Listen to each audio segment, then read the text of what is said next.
Right. All right, recording countdown is going. Excellent. All right, so welcome. Happy New Year, everybody, 2018. Woohoo! And welcome to LTEC 612. As you probably already noted, it's run a little differently than maybe some of the other courses in the past that you experienced. So I will do my best this evening to demystify the course, and so that you know it is definitely doable and straightforward, and we will go over all of that for you. In addition to that, we will introduce ourselves so you get to know us a little bit better, and then we'll spend a couple of minutes seeing, quote unquote, who you all are as well. But let me start with us. I'm Dr. Mike, and I'll do an introduction in just a second, but I also wanted to introduce you to our illustrious TA, Deanna Reese, who will be helping out significantly this semester. And so I'm actually going to turn it over to Deanna, who will be your main point of contact, and let her introduce herself briefly here. Aloha mai kako. So as you can see on the slide, it's just very little bit about me. Born and raised on Oahu. And it is true, I was forcibly moved to Maui. I really didn't want to be here. I didn't want to come. I just wanted to be back on Oahu with my family and my friends and, things I knew and a bus system. And we're talking, this is in the late 70s. So there was no bus on Maui back then. So got my BA at Manoa, and I started working back at what was then called Maui Community College, literally the day after I graduated with my BA, because Manoa used to have graduation on Sunday. And I started work the very next day, Monday, and pretty much been there ever since. And most of the time I've been doing interactive classes, cable classes, video production, a lot of live broadcast, though not as much now, thank goodness. It's a lot of work to do live broadcasts, especially when you also have to live stream, and it gets a little crazy. I've taught production. Right now, being that I am a PhD student, I've told them I'm not teaching for a while because I still have to work my full-time job. Then they want me to teach, plus doing a PhD program is a little more insanity than I need. My supervisor recently retired, and by recently I mean like last week. So I am currently the interim vice chancellor for IT at UH Maui College. I actually do have a love-hate relationship with technology. There's a lot of great things technology does, but there are some days when I just want to chuck it all and go live on Koho'olave and not be bothered by anybody, I am a gamer. I love animation, and all kinds of different animation, from traditional cell animation to 3D computer animation, and I play music. So anyway, as Mike said, I'm available to you guys. You guys need help with anything, even if you want to run ideas by me, that's cool. I have like way too many ideas sometimes, and that's one of the cool things about technology with my phone is anytime, any place, and I get an idea, I'm like, ooh, I have to put it in my phone so I don't forget it. So anyway, that's just a little about me, and I'll turn it back over to Mike.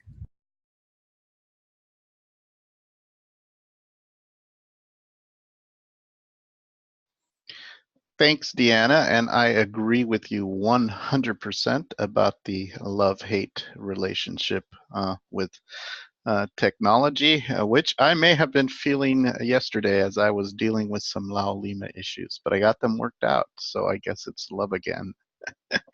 Goes back and forth. But welcome to you all. Really appreciate your interest in this course.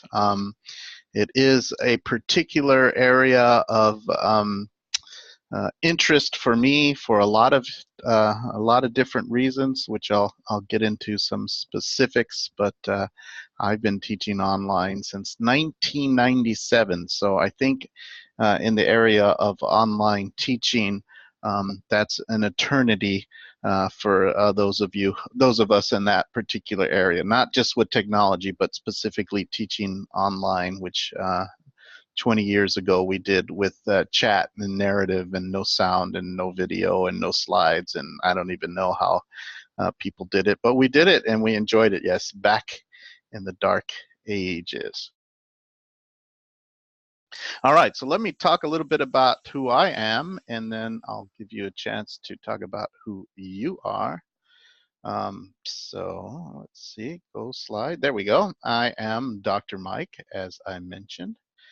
And I grew up in the Central Valley of California in a small, maybe mid-sized town. It was about 27,000, I think, at the time that I was there, of Merced, California. And Merced, California was famous not for being Merced, but for being the town that you had to drive through to get to lovely Yosemite Valley.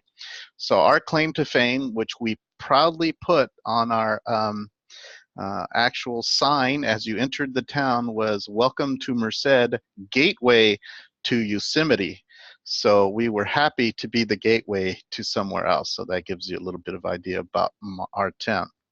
My very first job was at A&W Root Beer in Merced, California. I actually started out as the fry person and worked my way to other things. From A&W, I went, that's the A&W right there. Still looks like that. This is actually a recent picture.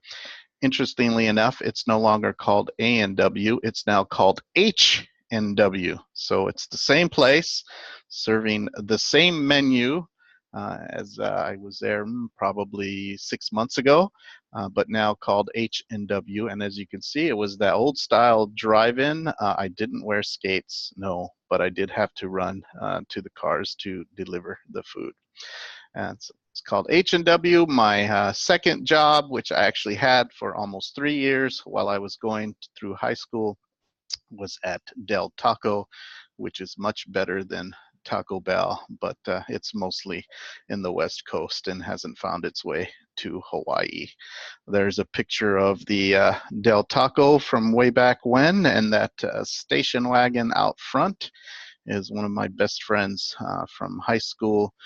We used to call it the paddy wagon, and that was back in the days when no one had to wear seat belts, and we could pile as many guys in the back of that car as we can, which you can still do in Hawaii, but not in other places in the back of the truck. So that's, there we go. Yeah, exactly. You guys get to do that too.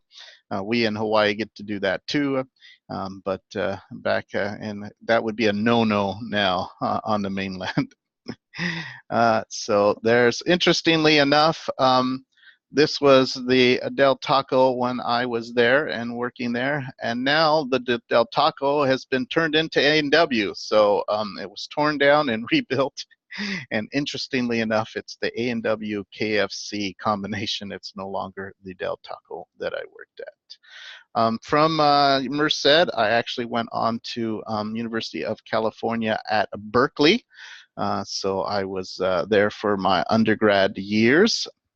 And interestingly enough, when I was in high school, one of the courses that I took in my freshman year was actually a typing course.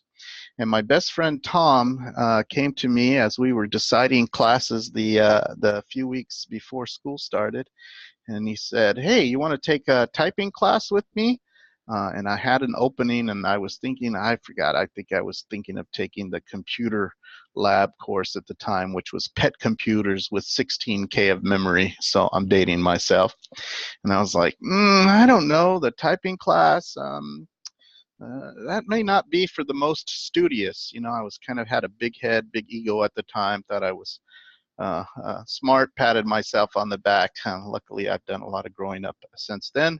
But my friend Tom said, yeah, but certain kinds of people are also attracted to that particular course.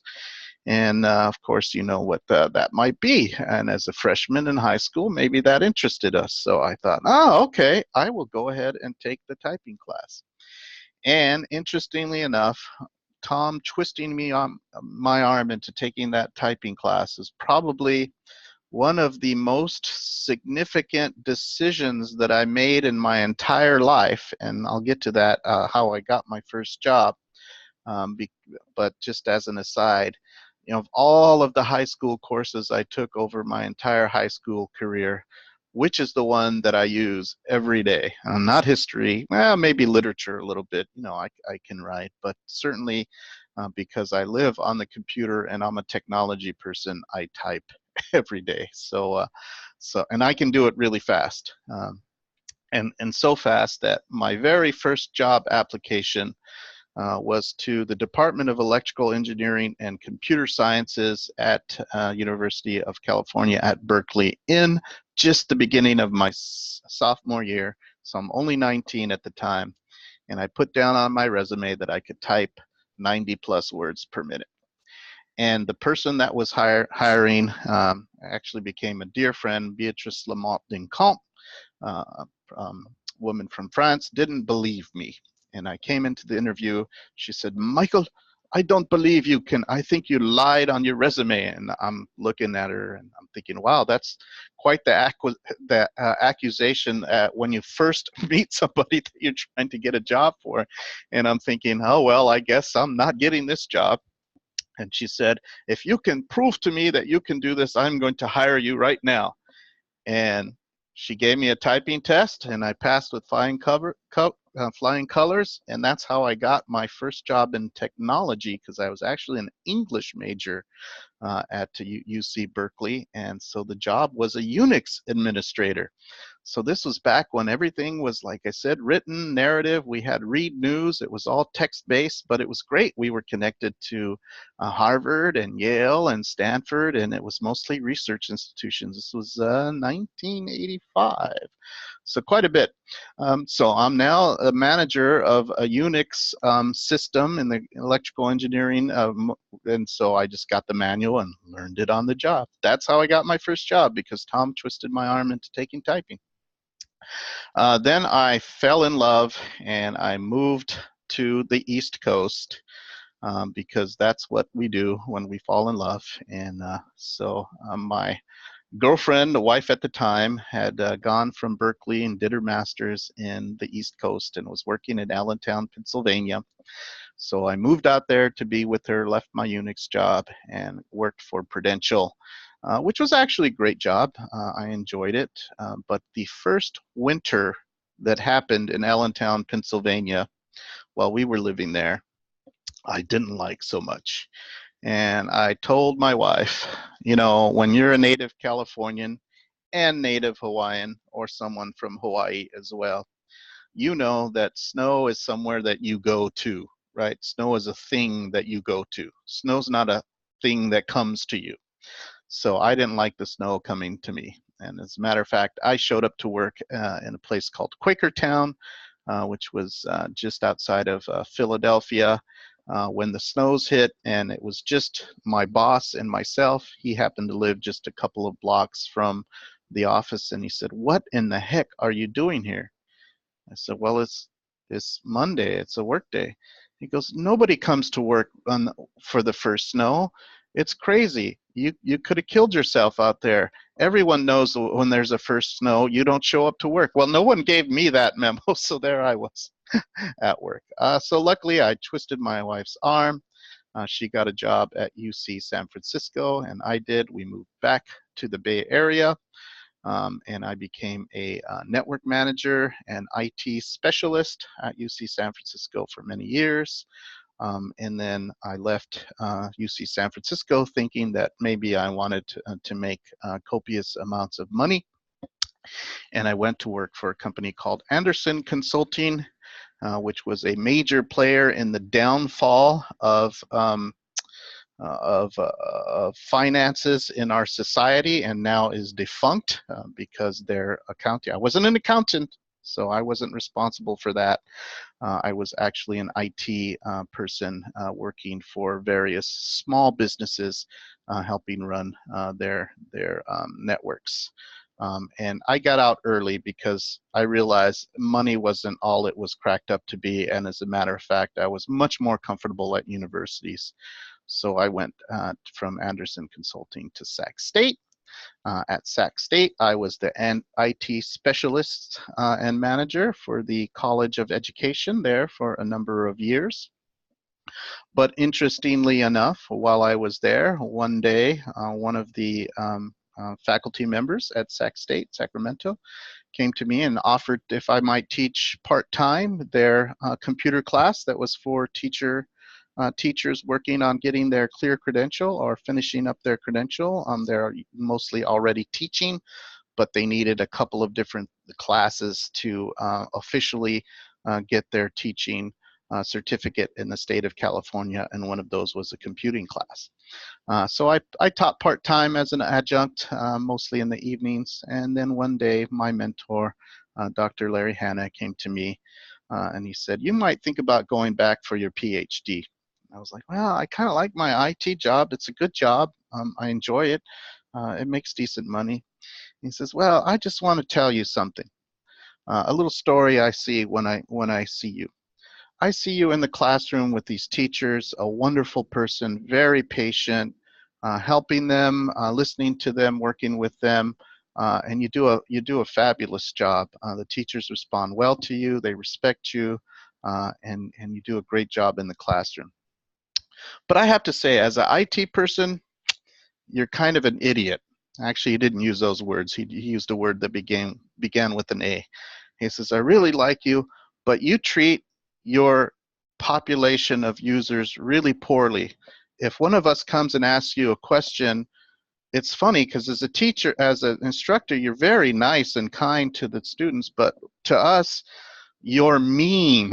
And you say, well, how come you don't know this? I just showed you this last week. You're very impatient. So I don't know that maybe the IT guy is for you. So I heard him, and I think that he was right. He twisted my arm, so I actually was really lucky. Sac State had a forgivable loan program where they would fund your doctoral program as long as you went back to their institution and taught for a number of years. And so I went to Pepperdine University in one of the very first online doctoral programs in the country. In fact, I was in the second cohort of that program. And when you think of Pepperdine, of course, you think of the beautiful beach. You know, this is why I'm a Californian. This is why I'm in Hawaii. The main campus is located in Malibu, California. But of course, I was in downtown Culver City when we had our face-to-face. It wasn't nearly as nice as being in the real Pepperdine, but it was Pepperdine nonetheless.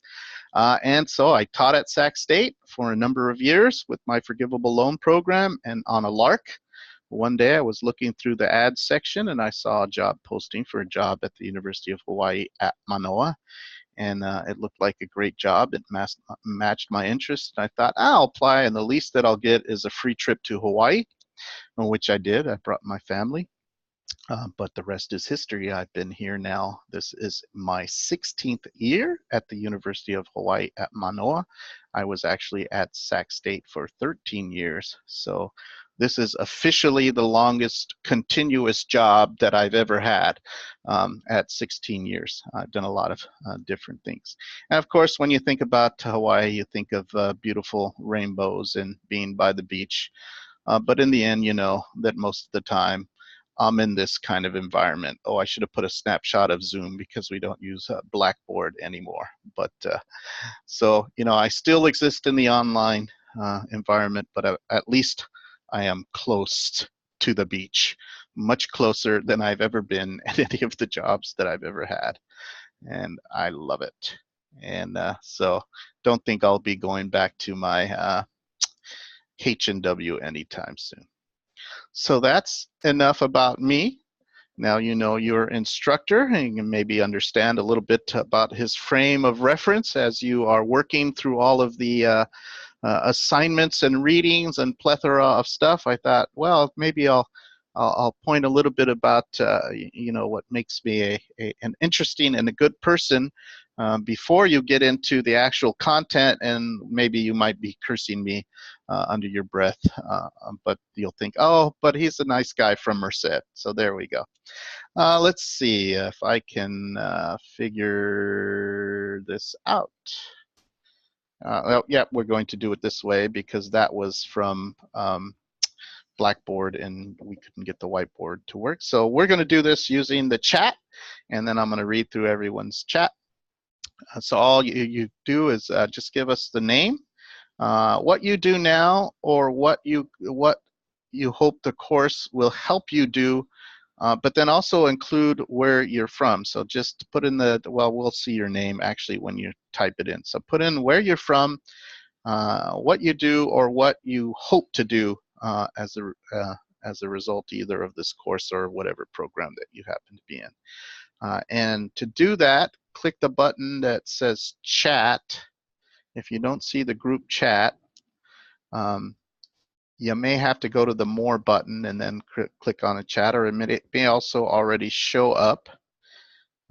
So let me know if you have any issues with that. And then at the bottom where it says to, and it'll say everyone, you just type in. So I'm going to type in Mike from Honolulu, professor of learning, design, and technology. All right, so you should see my chat down there, and I'll give you all a minute, and I'm just kind of curious about the different types of things you all do and where you might be located from.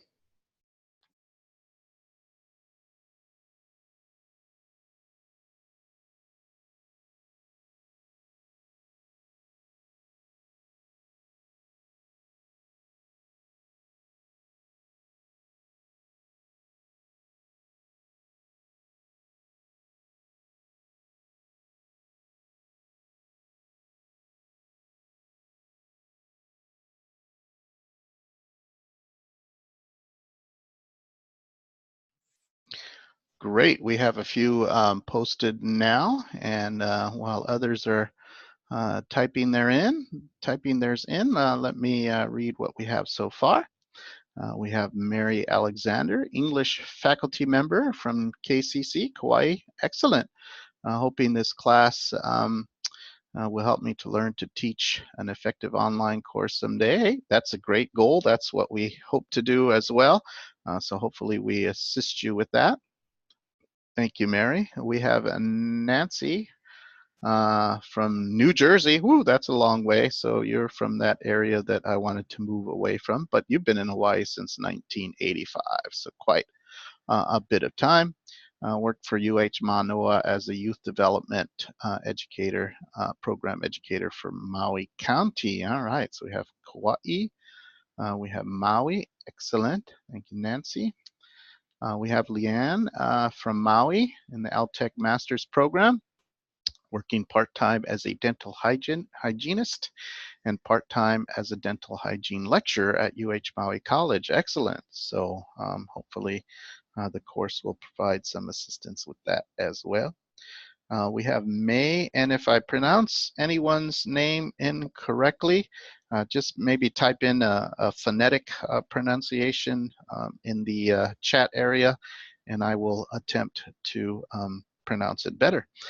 May, an assistant professor at KCC in the Health Sciences Department. So we have another, is that KCC Kapiolani, or is that KCC Kauai? I'm thinking maybe Kauai. But I could be wrong. I want to incorporate more distance education into our health sciences program. Excellent. So, so another interested in the area of health sciences. Wonderful. We have Yuri. I hope I can pronounce that correctly. If you're from Mexico City, hopefully a Spanish pronunciation, but that might not have been good. I'm in the Educational Psychology Master's Program, interested in psychoeducation or mental health literature for adolescents. Very important area. I have a 16-year-old who, of course, at that age, all parents have issues with their teenagers. It's what we deserve for what we did to our parents as teenagers. So definitely an important area, and hope I can build some sort of online version of that with this course. Excellent. We have either Bart if the H is silent, or Barth if it's not. I'm thinking maybe Bart, but I could be wrong, so correct me if I am. From Honolulu, born and raised, captain at Hawaiian Airlines. Woo, been there since 2000, flying long international routes now. Passionate, idealistic about education, and would like to get involved in education, research, and development. Also a UC grad. Woohoo, go UC, the banana slugs. I see Santa Cruz. I actually spent quite a bit of time at Santa Cruz in the 80s because one of my good friends was in the engineering program there, and that was back when they didn't give grades. So you probably experienced that as well. It was an interesting way, but you know, they had ways of substituting that, but it was different, and he loved it there. And Santa Cruz is beautiful. Joseph Peters, born and raised in Hawaii. GA, okay, in multimedia instructional design at nursing. LTEC Masters, in the LTEC Masters program, hoping to find some things to help you with the job. May said, oh, I did well, good, named after Mae West. Ooh, all right, Kapiolani, all right. And we have Umesh from Honolulu, born and raised in India. Excellent. Graduate assistant in LFTIC. I don't know what that is, so maybe you can give us the full acronym if you have a chance. This course will help me understand what technology is needed and in what way for online courses. Woohoo! Yuri, okay, excellent, did a good job. And oh, Deanna, named after Deanna Durbin. Hell, wow, I've known you for a long time, Deanna, and I never got that information. So look, we all learn something new every day. All right. Ooh, yes, he did that now with Ryan. Okay, Barth. All right. But everyone calls me Junior for Junior. Okay. That was my brother. He was Hector Jr. So I was little Hector Jr. As a matter of fact, since I looked like my older brother, I wasn't ever called Mike, and I wasn't called Junior. I was called little Hector Jr. Language Flagship Technology Innovation Center. Woo, that's a mouthful. All right, outstanding. So we have people from the health sciences, we have people from the education arena, we have nursing, we have a pilot from Hawaiian Airlines, we have educational psychology, we have English, which, as I mentioned, was my undergraduate degree was in English, and master's as well before I went on to the doctoral. So thank you and welcome. Woohoo! All right, so let's continue on. All right, so let me provide an overview. You may be feeling this, but don't worry, relax. We'll get you to this. It's all pretty straightforward. But first, a couple of tips for learning online. Remember to always have a tolerance for ambiguity. Uncertainty is a given in an online environment. Having perhaps a little bit more than usual tolerance for ambiguity is a very important skill. We will, as much as possible, try to provide clarity for you in the course. But not everything is clear sometimes in an online environment. And one of the things that we really strive for in this course, and I think in LTEC in general, we may teach some approaches, some models, some specific tools, some ideas about tools, but this isn't a technical course or technical program.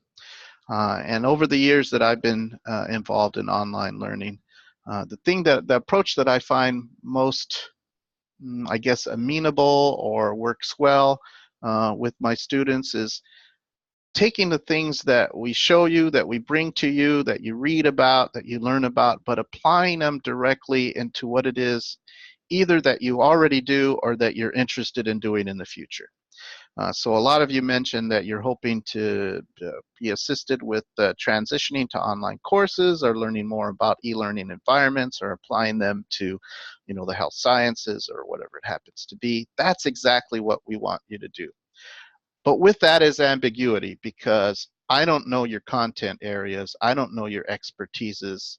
I have my expertise, but what I want you to do is combine the things that you learn from my expertise with your own areas of interest and expertise and build something meaningful for yourself. So that provides uncertainties. And Deanna, as Deanna mentioned at the beginning of the class with her introduction, that's what she and I are here for, is to help you think those things too. But you definitely should be able to seek clarity whenever you need it. So, question and answers. So here's a suggested process that I think works well for this particular course, and perhaps in on-learning in general, but there's some particulars about our course. So this is a particular process that I think works well, that you can think about as a scaffold for how you interact with this particular course. One, read the modules. Go through the modules first. You don't have to do everything in the modules. You don't have to look at all of the content at once, but read through the modules, look at what's required, take a pre-read of the assignments, look at what the readings are, look at what any of the videos might be for that particular week. So always do that ahead of time or during the week, during the module process, which I'll go over. Participate in the discussions. Contact your TA if needed. We have a smaller group. There's only 14 students in this particular offering this spring, so you'll have 2 groups of 7, and so Deanna will be your go-to TA, but you'll notice that I've broken you up into smaller groups as well, and I'll go over that in a particular moment to make it clear why I do that. So contact your TA if you need assistance. If you're still needing assistance, contact myself, the instructor, or sometimes actually the TA will work to help facilitate that as well. You can contact me directly as well at any time. In addition to that, I might send you back to the TA sometimes, or it might be something that's easy for me to handle or appropriate or whatever it happens to be. So the TA versus instructor, that's just something to work out. And attend the Zoom or listen to the recording. And I do appreciate live attendance. It was really nice to get to know you all a little bit from the chat.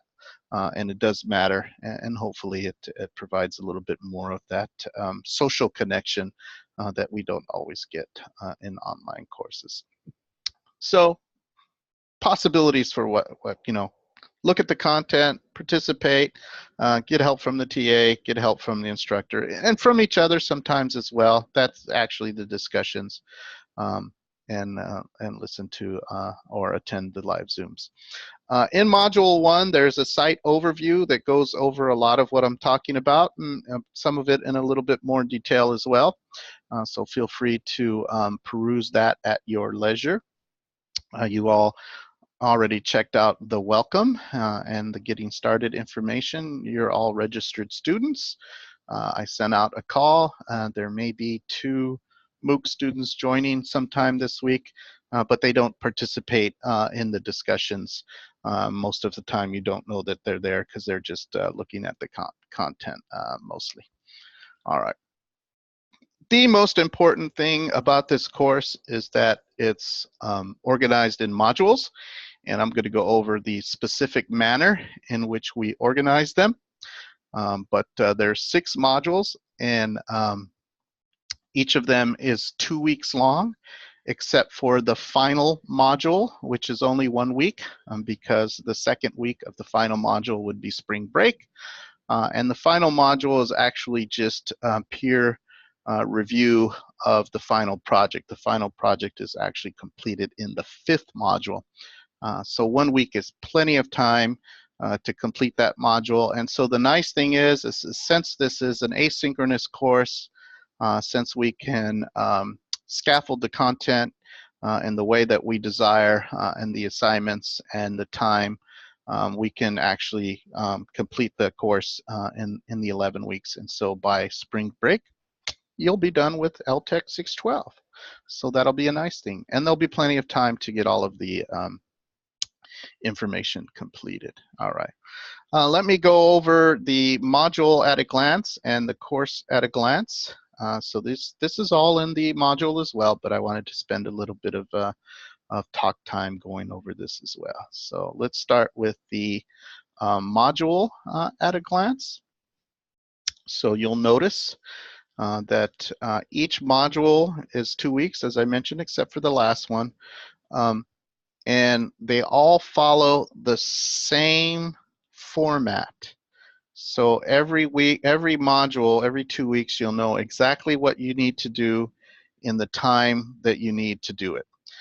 So we always suggest not taking any longer than that first week or even first few days to really go through all of the content. It will take you a few days to go through the content. It isn't, the modules are built in such that it's really hard to do it all in one day. Maybe if you spent an entire Saturday, or something like that. But first do the content, and then also there'll always be the live session or a recording. We do have one holiday, President's Day, in the future, and I'll go over that in a second, where it'll be a recording instead of a live session. But as I mentioned, it's optional. You don't have to be here live. You can come in at a later time as well and listen to the recording. We always have an asynchronous discussion. So I will talk about how that works in just a second. But the first part of the discussion happens in the first week, and the response portion of the discussion happens in the second week. And then you always have the couple of weeks to complete the assignment. And the assignment will be provided in details. So I mentioned the exception. Final assignment is due Friday, 3/23, before the spring break. Course will be completed by 3/23.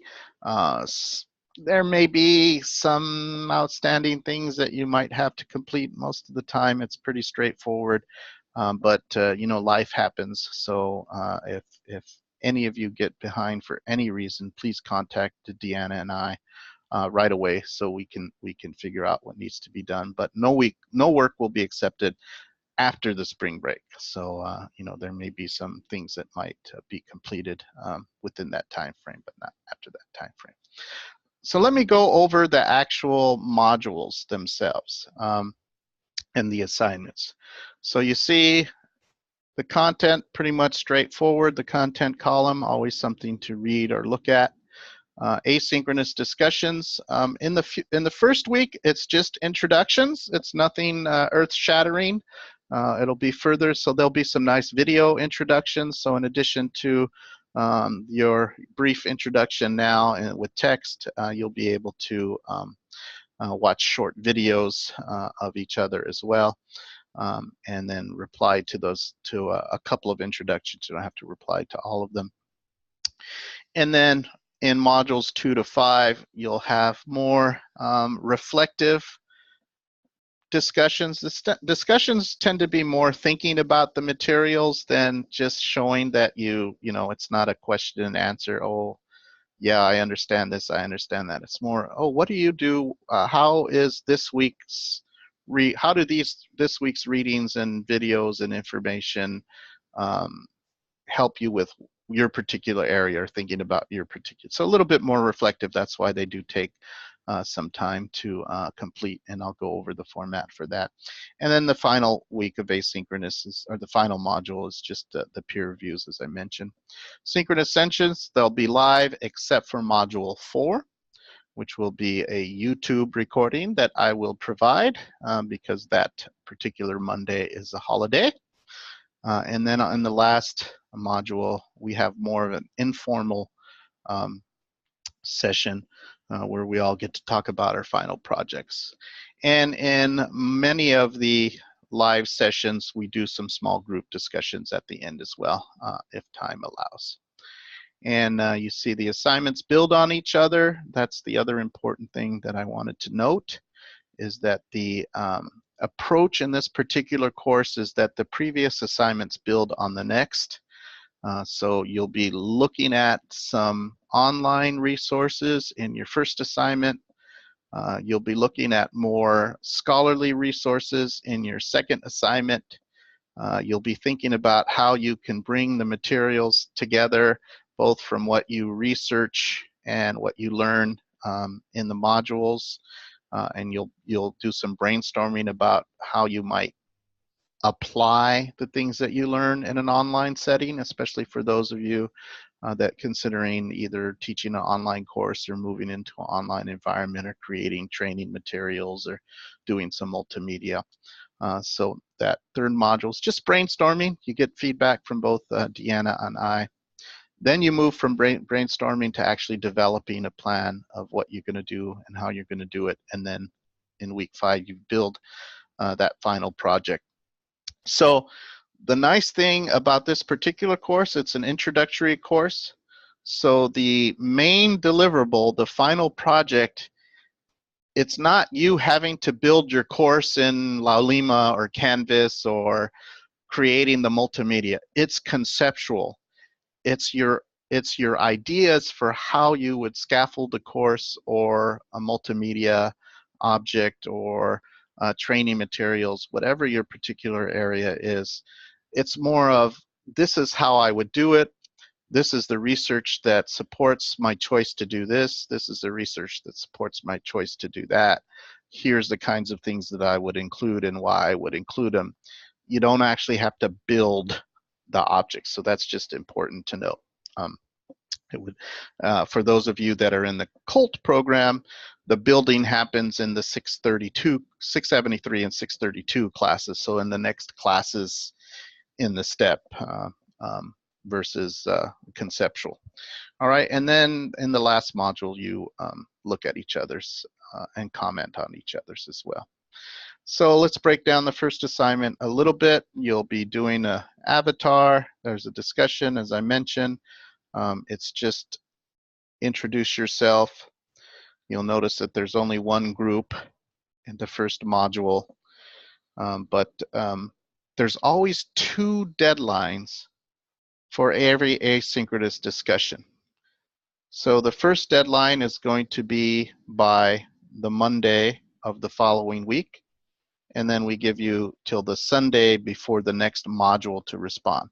The reason why we have 2 deadlines is if you asked students or if you asked people to do a discussion and you only gave 1 deadline, it's just kind of our nature to put deadlines in our calendar and then wait until close to the deadline to finish whatever it happens to be, right? So there can't be any discussion if everyone just did it at the last minute, because people need to be able to see, hear, read, and reflect on the initial discussion. So that's the strategy that we use. You'll always have an initial post. I'll provide some questions, some food for thought, some things to reflect on, some things to think about. You'll put your ideas on about that, and then you'll read each other's first posts and respond to them. And usually there's a limited amount. You don't have to respond to everybody in your group. You'll pick a couple to respond to that resonate most with you. All right. So let me talk a little bit about the server capabilities. So you'll notice that the modules all have these cryptic numbers on them. So the first one is an estimate of the potential hours that particular module should take. So the average is about 20 to 22 hours per module total over 2 weeks. So it's doable. If you're putting half of that, you're probably not doing the course justice. If you're doing more than 1.5 times that, 30 plus hours, then perhaps there's some technical issues that you might get help from myself or the TA. So that sweet spot, I think, is really in that 20 to 25 hour range. If you're in that range, then that's appropriate. but less or more than that, and you know, we can figure out how to adjust for that. Also always gives the number of readings. This includes sometimes video for that particular module, and all of them have one assignment. Sometimes modules have more, but in this particular course there's only one assignment per module.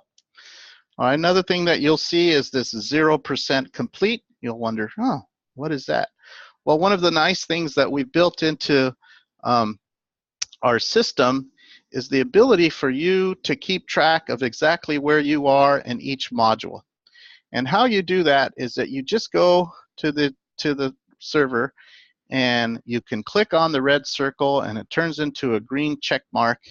And once you've done that, your module first page with all of the modules changes, so it lets you know if you've completed everything or how % you are complete.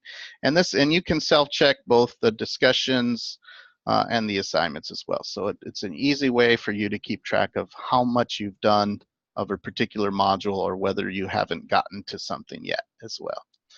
So that's a nice thing that's built right into the server. In addition to that, as I mentioned, starting with module 2, you'll be in groups, right? So when you go to the TA page, you'll see those group assignments. There's 7 in group A and 7 in group B. Don't worry about C, D, and E. We don't have those number of students. So you'll see your group assignment. The reason why we do that, as I mentioned, is that discussions are definitely reflective. If you had to attend to all 14 or there's 14, so all the other 13 students in the class and try to process all of that, it'd be really chaotic and difficult to thread discussion. So we break up the groups just specifically for discussion, so that they're smaller groups for discussions and for the peer review process as well. And as I mentioned, there's always 2 deadlines for the discussions. The assignments, as I mentioned, you can check those that you've done those as well. Those are all clearly indicated. We use Google Doc templates a lot. The explanation for how to use the Google Doc is embedded in the assignments. So it makes it easy for you to share your work with both myself and the TA. But if you have any technical issues at all with that process, don't spend a little time, because learning is part of the process. But if you've spent an hour and a half, you're getting up on 2 hours and you can't figure that out, then that may be time to say, oh, okay, I need to get help on this particular issue because I've spent quite a bit of time on this and it doesn't seem to be working the way that I think it should be working. It's okay, reach out. That's what we're here for. As I mentioned, seeking clarity, a very important part of what we do in the process. So very important that you do that. All right, so, and let me talk about the feedback as well. I just want to do a check. I'm not getting a feedback that my sound is coming out. So can you make sure? I think part of my screen has froze, so the audio isn't showing that. Okay, good. All right. So normally I get a little input, like measurement that says, oh, it's this one. You can hear, I can hear. And it just shows blankness. All right, good. So good. I want to make sure I'm not talking to just myself. Woohoo! But although I probably could do that for hours. The other nice thing that you get to do in this server, in this course, is you get to not only rate the module, what you think about the module on, the kind of the Yelp rating, from 1 being it's not a good module to 5 being an awesome module, and you see, oh, that was the rating from the last course, was about a 4.5 on the first module. That's pretty decent. We'll shoot for 5, but we're good with 4.5. But in addition to that, you see that there's a feedback button at the bottom of each module.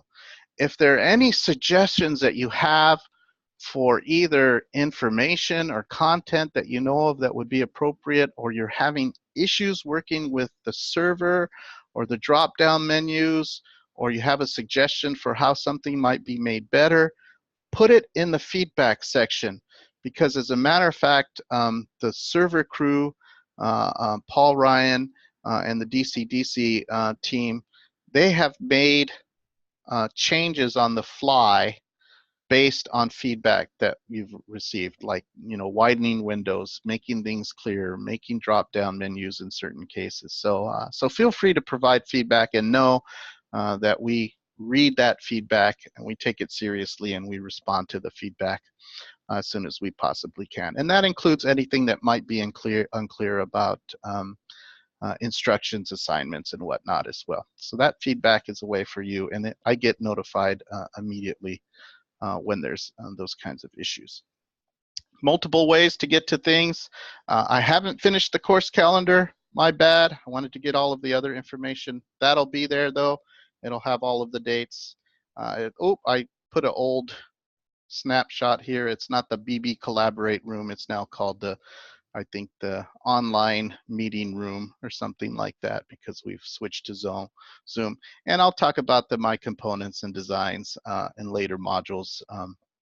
We'll just be learning about that this week. But there's always multiple ways to get to places. So the modules, but know that you can get to the calendar and get to this meeting space from the drop-down menu where your name is right away as well, which is easy to do. Last thing, what about grades?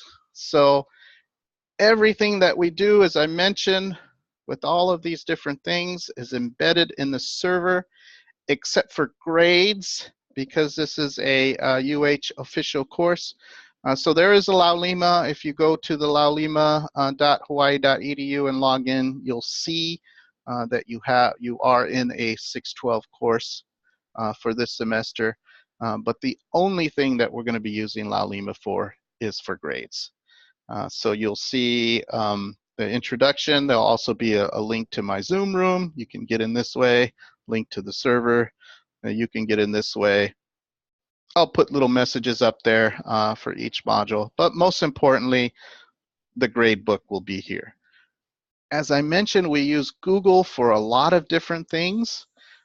So the Google Docs templates, most of the time, the substantive feedback, the reflections, the information from your TA, the feedback about your brainstorming from myself or Deanna, that will mostly be directly in those Google Docs.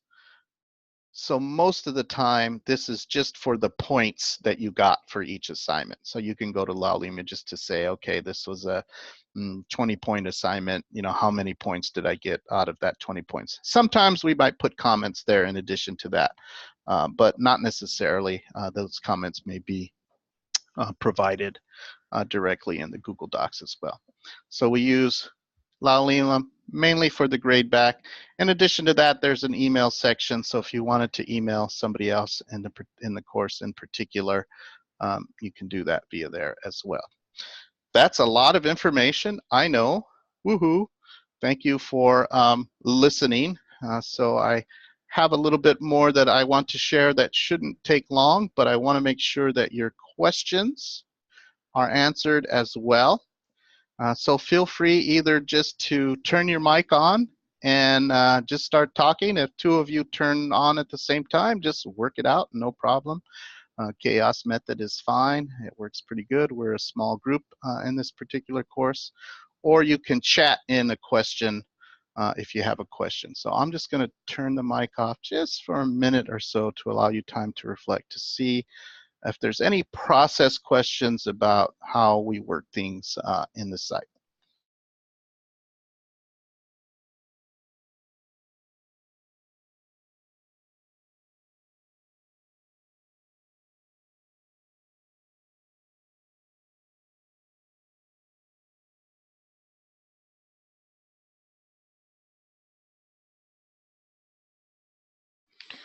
All right, I see that we have one question in the chat, so I'll handle that one. And then Barth, I see that you turned on your mic, so leave it on. You can go next. But let me answer the first question, which is, are introductions due tonight?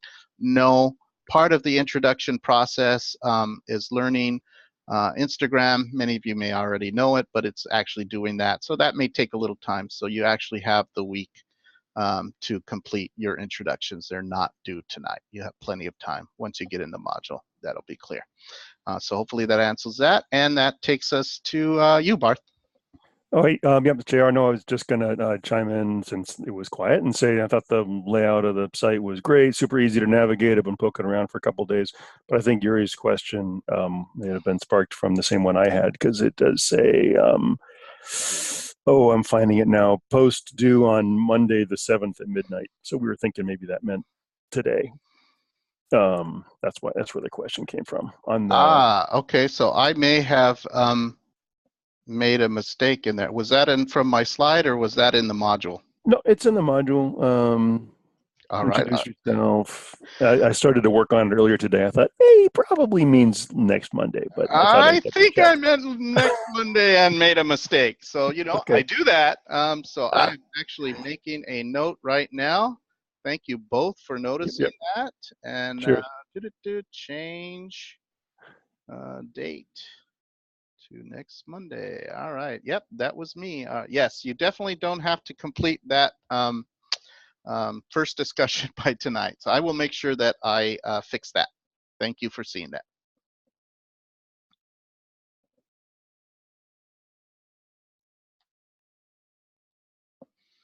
All right. Any other questions?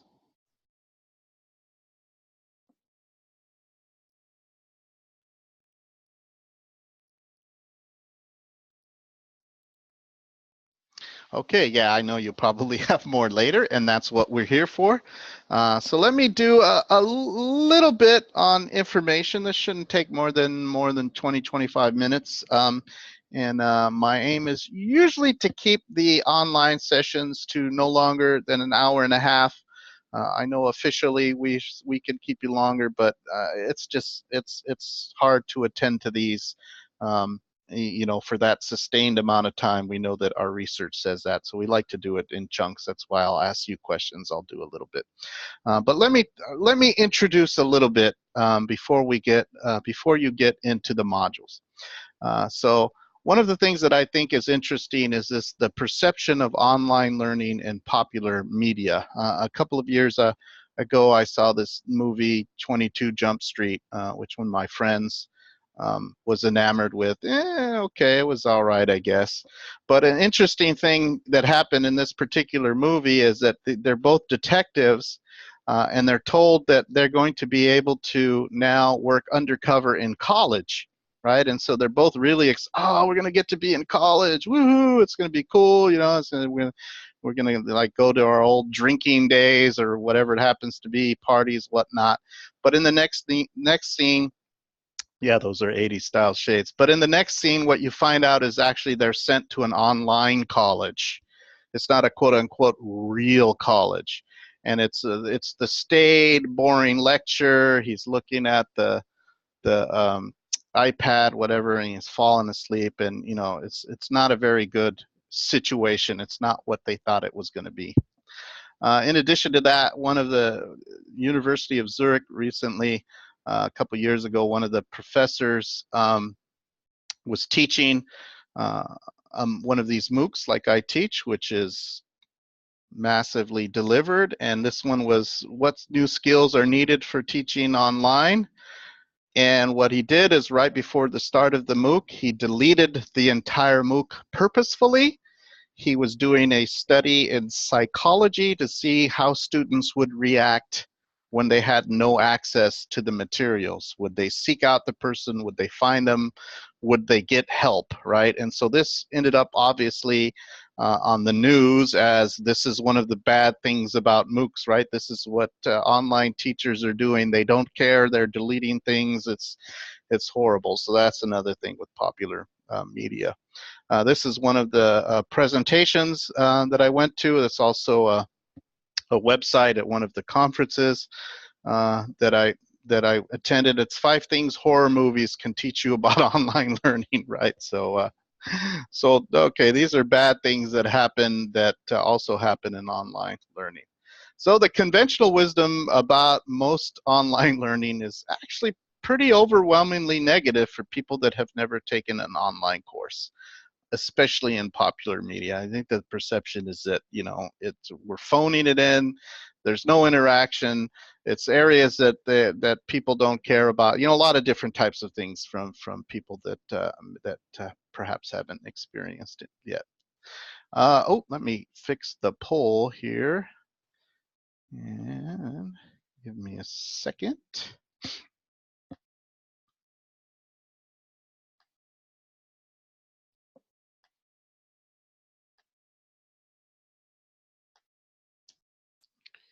And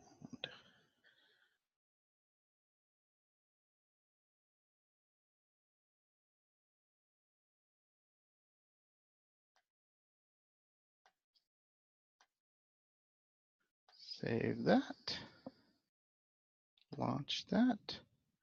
All right, you should be able to see these choices now. And let me go back to the slide. All right, so I'm just curious. You should see a poll choice now. You can fill it out on the poll, or you can pop it in the chat area if you can't find the poll, but it should be released. And I'm just, what's your all take on how you view online learning? Is it generally good? That it's mostly effective? Is it generally bad, that it tends to be ineffective? Or is it generally that it's ugly, that it's not very well designed most of the time? Or I don't know, I haven't decided yet. I'll give you a few seconds to think about that.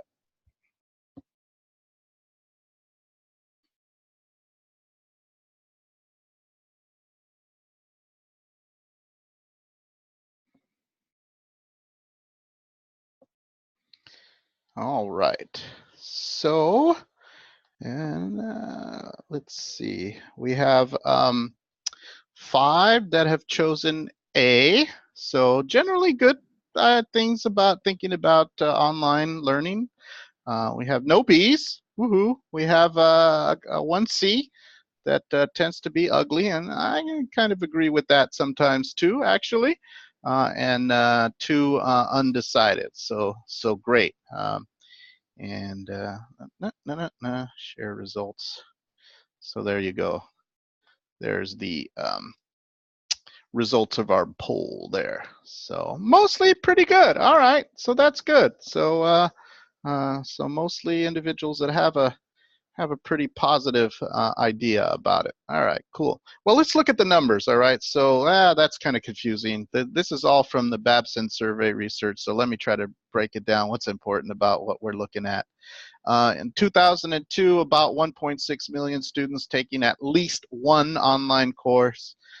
In 10 years later, it was over 7 million. So that's a huge increase. And as a percent of total enrollment, I think that's what's more important, went from about 10% of total enrollment to a third or over a third of total enrollment, which means over a third of all students in post-secondary by 2012, and it's probably quite a bit more now, had taken at least one online course. And actually, we have some more recent numbers just in that particular area. So it's still about a third, actually. So it's been kind of more steady.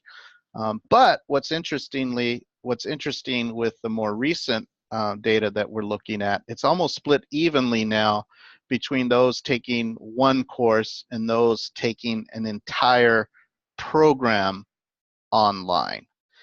So almost taking their entire load in a distance format. And so now about 15 or 14% of total enrollment is people actually taking complete programs. And this was unheard of even 4 to 5 years ago. And about 16% taking at least one course. So a lot more taking full programs, but still about a third overall. All right. And so here's percentage of students taking distance courses from 2012 to 2015. So you'll see the increase in exclusive distance to some distance, but definitely overall, so kind of the same numbers. MOOCs are an interesting way of delivering information. I teach this course both as a regular course, but also as a MOOC, meaning that anyone can come and take my course for free and follow along and do as little or as much of the course as they want to. They don't have to finish it. Most people just come in there because they're interested in the content, but they can actually submit the assignments as well for a certificate. And just in the last 3 years, more institutions are delivering more MOOCs, and more individuals are interested in doing that. So it's growing, right? So the planning is going smaller, but the actual people doing it is going higher. But even more importantly, probably, when we look at economics, it's the leadership that decides how budgets are allocated. And you look at from 2002 to 2014, from less than half to almost 3/4 of the leadership and this is specifically in post-secondary, so these are chief academic officers at universities. Over 70% believe that online learning is a critical strategy for their institution's long-time planning. So that's at an all-time high. The other ones are going down, and that's going up. So it's certainly not going away. So what are the primary audiences? You see that it's not just current students or students in our normal service area. The interest is students outside of the normal service area and international students. But for the main part, most of what we do online, the largest percentage of it is focused regionally. That's true with our program too. We kind of have a Hawaii first attitude. We created this online program to serve a need in the state of Hawaii, and that's what's been our focus. And that's pretty common across all of the different types of online options that you see. But there are some that are appealing more to a larger base as well. And interestingly enough, the graduate education is probably the highest area of interest for online courses, and graduate students are twice as likely to take all of their courses at a distance versus undergraduate students. And then more than 1/3 of graduate students study at least in part via distance versus 29% for undergraduates. So very popular, and that makes sense. When I came to the University of Hawaii from Sac State, as I mentioned earlier, one of the main reasons why I was hired by this department, which I love, and I'm glad they did, they didn't have an online program when I started. And as a matter of fact, the University of Hawaii at Manoa didn't have a master's level online program at the graduate level. So there were undergraduate options, there were some video-based options, television and hits-based options. There were some combinations of these different options, but a purely online choice where the student didn't have to, at least in part, move to Oahu was not available. And that seemed to me to be a no-brainer for the state of Hawaii, where people live on Maui and Kauai and Hawaii and Molokai and Lanai and all those different places. So it was really our goal to serve that particular population and to provide as minimal possible contact on Oahu. We still thought a retreat was important and other things, but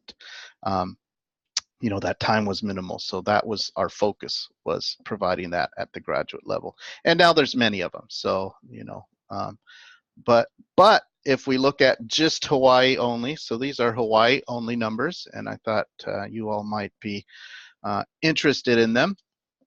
So Manoa is this 10,000 to 19,999. So this is institutional enrollment size. And interestingly enough, the data, you can get the data for other states at this site that's in our module as well. But for our particular state, that's actually just Manoa. So Manoa is the only institution in the 10,000 to 19,999 area. So we have just over 18,000 students total at UH Manoa. Of that, students taking at least one distance course is just over 2,500. And at the undergraduate level, it's about 1,800, and at the graduate level, just over 700. But what's important is the percentages, right? So I mentioned that nationally, the average is about a third. Well, for UH Manoa, the numbers are not so good. It's only about a little over 13% of total students at the UH Manoa take at least one course distance. So most students, especially at the undergraduate level, are taking classes face-to-face and not online. And at the undergraduate level, about 10%, and at the graduate level, a paltry 3.8% of our students at the graduate level. So Manoa probably could do to have more offerings of online options to serve the population that goes beyond just Manoa. So interesting numbers there. So there's our numbers there. You look at it statewide. So let's look at the percentages. The 5,000 to 9,999 are just, I believe,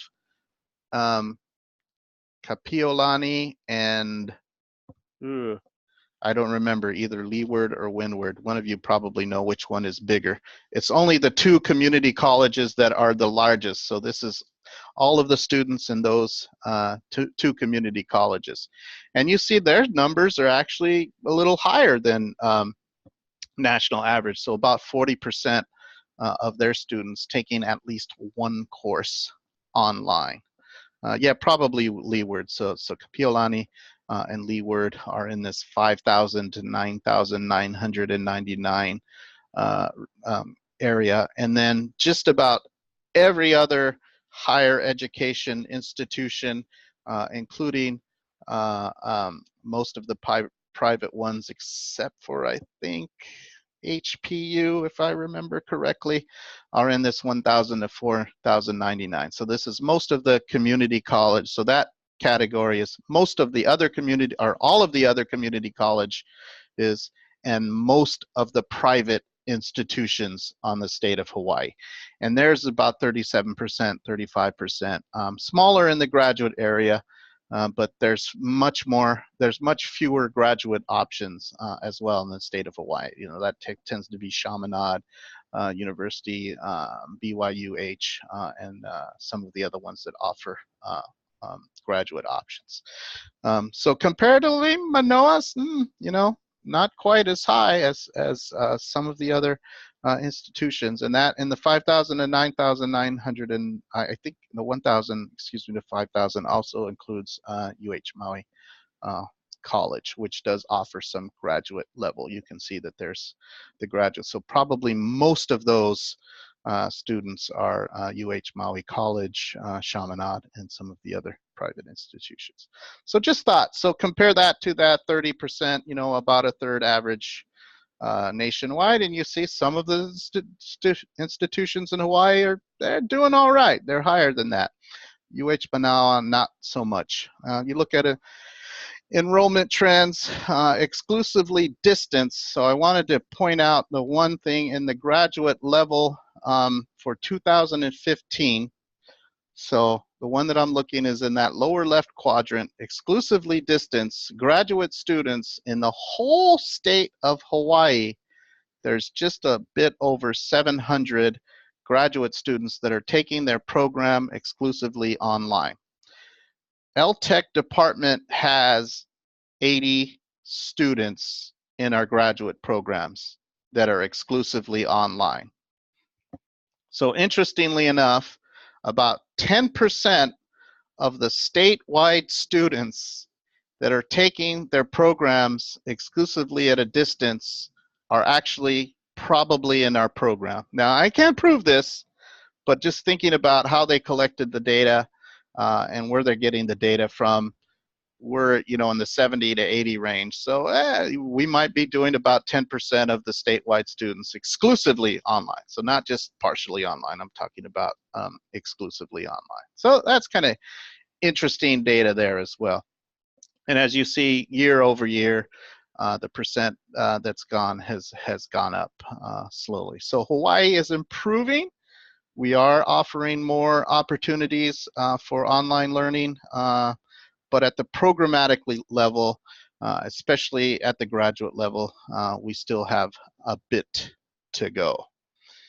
All right. And then the last amount of data that I wanted to point out is, in addition to this nice hard data that you get about numbers, which it's just nice to get this kind of information sometimes, these Horizon reports also looked at trends, meaning what do people care about nowadays? And so the most recent trends, blended learning has been very popular. So this is the idea of not being exclusively face-to-face and not being exclusively online. I think it's a kind of no-brainer. Let's figure out what's the best option for what we're doing and design our learning environments based on that. So this is, I point this out in particular because this is one of the things that I'm going to ask you all to do. I'm not requiring that you think of transitioning to a fully online environment. If you believe that's not appropriate for the particular area that you're working with or what your plans are, either for a program or training or a course, then make the argument for why it should be blended, but certainly some of the principles that we're talking about and the delivery methods for e-learning should be incorporated in that final project. But you might be in a situation where a blended environment is more appropriate, so that would be okay. There's a growing focus on measurement. You know, this is societal pressures to prove that what you're doing is appropriate. So measurement is more important now than ever. Cultures of innovation, thinking about applications for innovation in specific environments and how they pertain to specific environments versus massively is something that's also, and that kind of goes together with the redesigning learning spaces and deeper learning. So this idea that in order to get to deeper learning, we really have to know the audience. We really have to know the needs of the organization. And these are things that we're going to have to look at. And of course, collaborative learning. And then there's some other ones as well that have been going on. But those are the most recent trends. This collaborative learning has really become much more critical for online learning. I think early adoption of administrative approaches was, let's just massively deliver as much as we can with as little as intervention or transactional, you know, distance between the instructors and the students as possible. So less of interaction and more of large-scale delivery. But the trend now is back to, no, that didn't work out so well. We need to think about how we can really engage, motivate, and get students to collaborate. So if you can't beat them, you definitely have to join them. So one of the critical concepts, so we're going to learn a lot about models, about details, about how to operationalize things that we think about. So it's going to be interesting because a lot of what we're going to talk about in this class are things that you've probably always known intuitively. Well, yeah, of course, because that makes sense. So some of it is just putting names to things that you've already done or thought about or thought was important. And so we're trying to go from the conceptual to the practical, but we're basing it on research and knowledge and data, right? So we're not just guessing.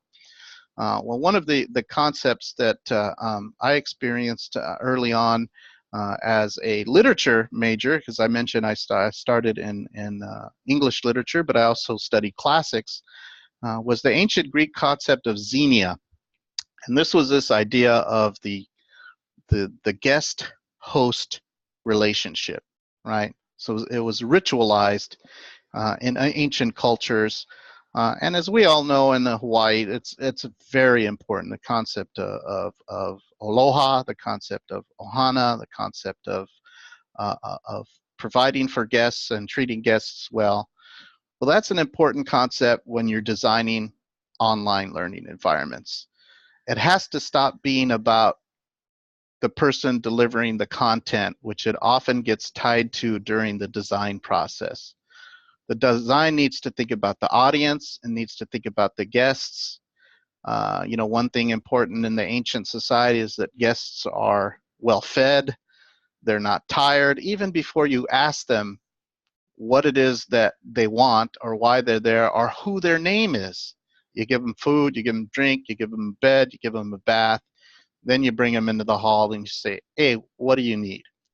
Well, a well-designed online space should be comfortable and easy enough to understand that the first thing that sets in isn't confusion.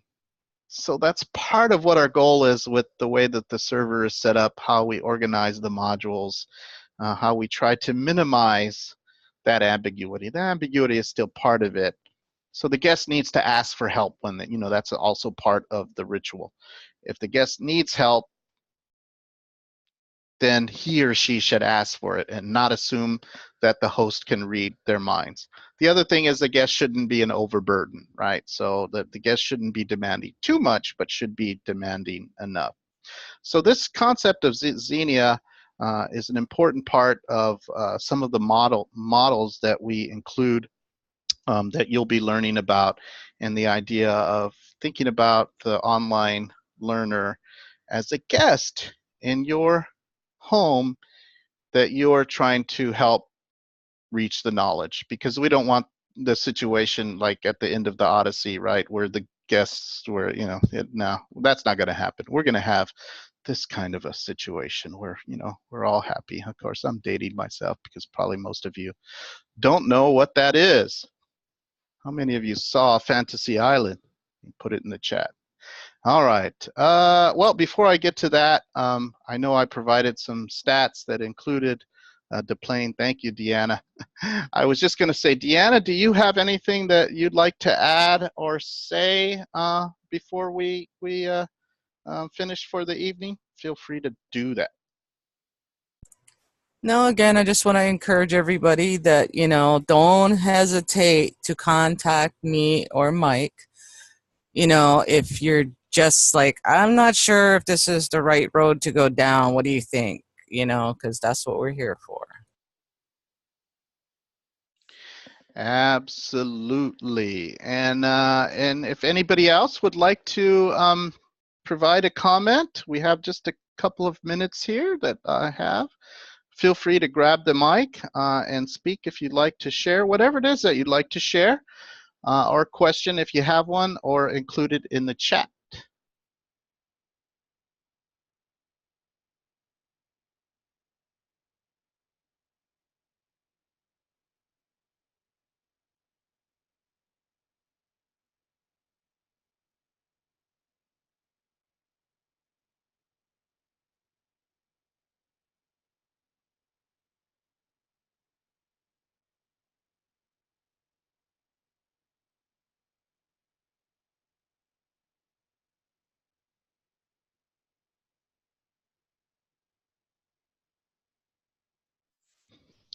All right, great. So we have some thanks from Yuri and Mary and Barth and May.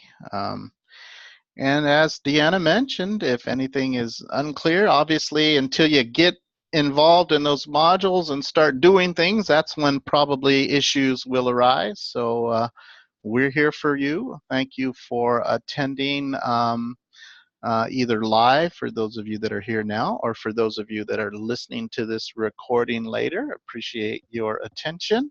Have a great rest of your evening, and I look forward to working with you all over the next 11 weeks. Happy New Year. Welcome back to Manoa, or wherever you happen to be, since it's online. And thanks to you all. Enjoy the rest of your evening. Aloha.